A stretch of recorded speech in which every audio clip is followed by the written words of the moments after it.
আজকে একজন বাংলাদেশি নাগরিককে ভারতীয় বিএসএফ গুলি করে তার মরদেহ নিয়ে গেছে।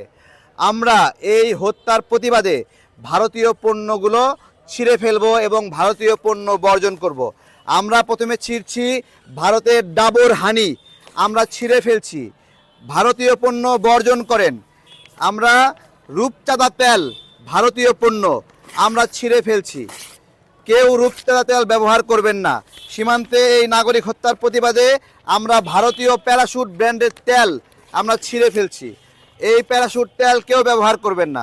এই সীমান্তে নাগরিক হত্যার প্রতিবাদে বার্জার, এটি একটি ইন্ডিয়ান ব্র্যান্ড, এই ব্র্যান্ডের আমরা পণ্য ছিঁড়ে ফেললাম, এটা কেউ ব্যবহার করবেন না।